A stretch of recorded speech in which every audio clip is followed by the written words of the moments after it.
But I think that to improve, to work out the museum, should depart from a deep understanding of the modern development, how it worked. Right. And I think it could be really, because again, the collections, you do have the works. The thing is the narrative. Yeah, and Catherine, since you very emphatically you give importance to, as you said, invention of Calcutta in the 40s, it's also interesting to note that 1941 Tagore passed away, right?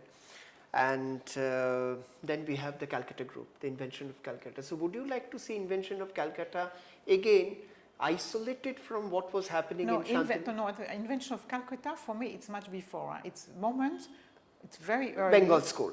No, before. The invention of Calcutta is when the British are beginning to understand that London doesn't fit anymore for controlling the empire.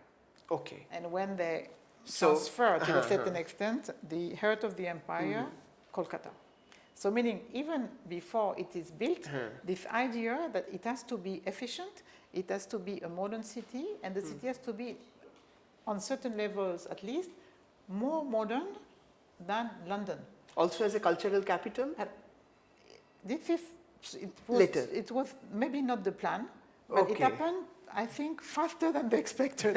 This would be after you have the discussion about Badralok and all this. But I think, I'm not sure it was in the plans, but it happened, we could say, it happened faster than they expected. So this is the invention. And after, of course, when because I think it's quite important when people, for understanding that, the modern, it's not coming like that. And you have a very long story in India. And, what you had in the late 19th century and early 20s won't have been possible with this previous history. And of course, it's part of a colonial project, but you have to understand that the colonial project is part of the modern. It's not of course.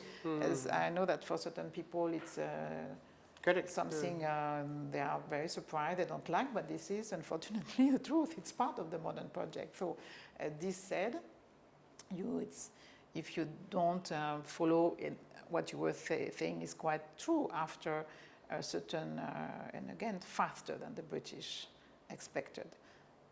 There was something of a cultural, I don't think a cultural dispositif which little by little emerged from the city and what the city was for, and the people who were interested in the development and of the system, and others who had some trouble with the way things were functioning.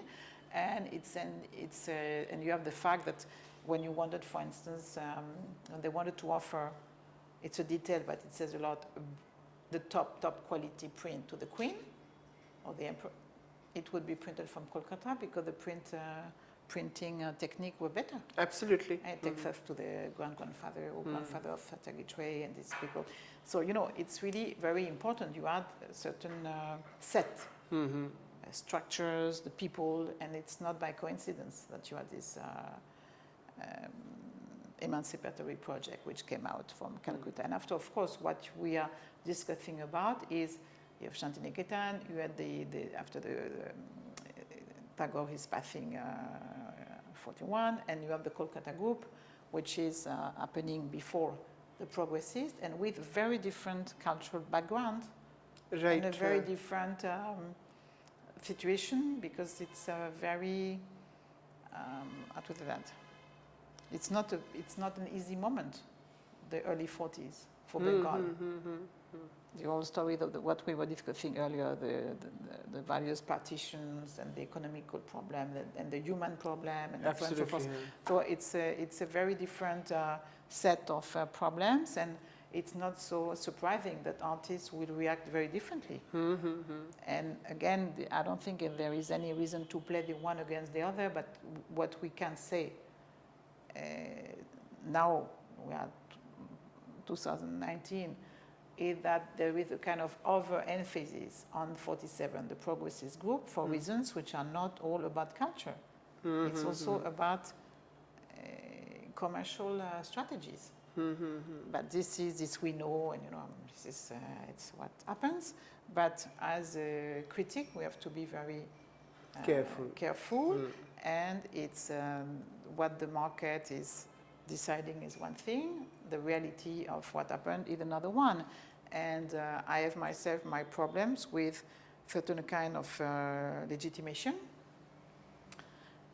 which are in a way celebrating many works from the 47 group, because they were echoing or working out from very specific avant-garde Euro-American works. I think it's, for me, this is not the point. And it has not to become that. And it's even more questionable to see that 47 is becoming the beginning of the modern in India. And here you might have also a certain number of Indian people who agree with that. And it has to do, it's a little bit like the question of modern and colonial.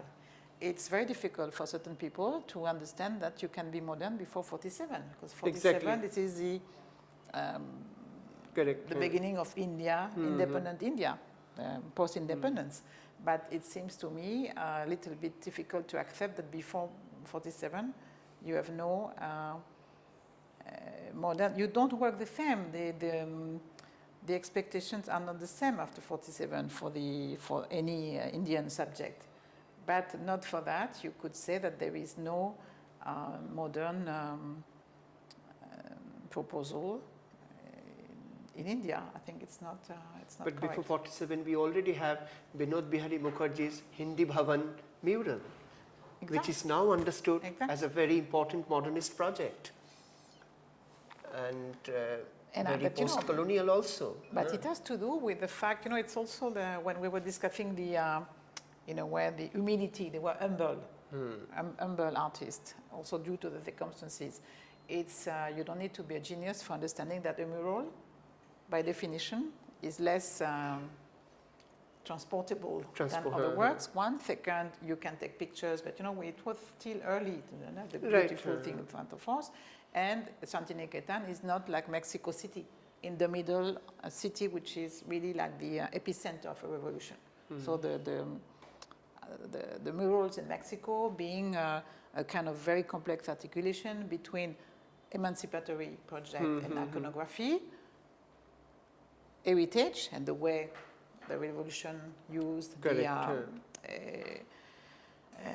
indigenous heritage, articulated with cinema. I think it's absolutely impossible to understand muralism without Eisenstein presence and discussion and so forth.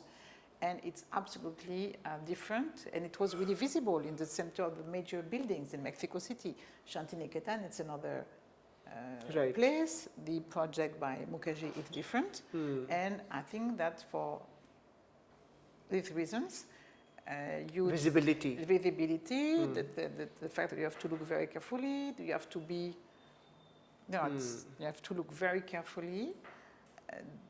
A certain number of people even know, when you look at certain Bhupen Kaka, you see that the spatial, there is a spatial, the ways, there is dialogue with Mukherjee, the ways building the space. Right. And after that, you could say behind both, there is the space of the miniature. That kind of multi-vision miniature is allowing, because you can build one perspective and another one and another one.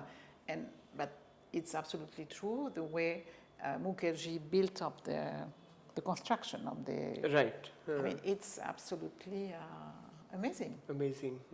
And it's really like, formally, it's absolutely magistral. So that's why I'm close to sure that many people, maybe they heard about, but they didn't look carefully to the work.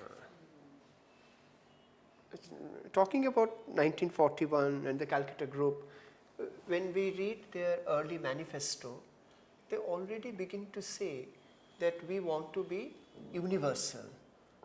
We don't want to be branded as national or only Indian. They were talking about a kind of universal aspiration.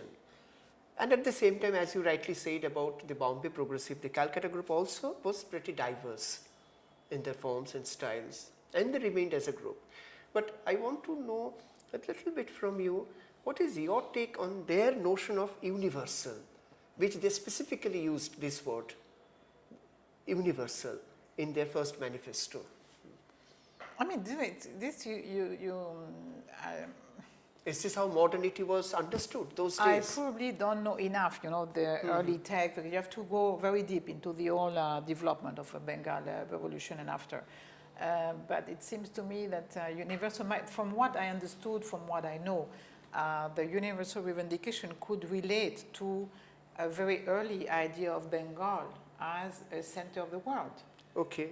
Or a very important place in the world and in dialogue with the world. So it's something which is absolutely obvious with Tagore. Because Tagore, That's an interesting take. absolutely, even when you read certain texts now, they could have been written yesterday. It's much more intelligent than maybe many neo-nationalist takes or whatever. It's maybe relating to that because from the beginning, it's quite clear in this Bengali vision, and of course Tagore in the Very center of important. that. It's like in his novel, The House and the World, Yeah. Calcutta and the world.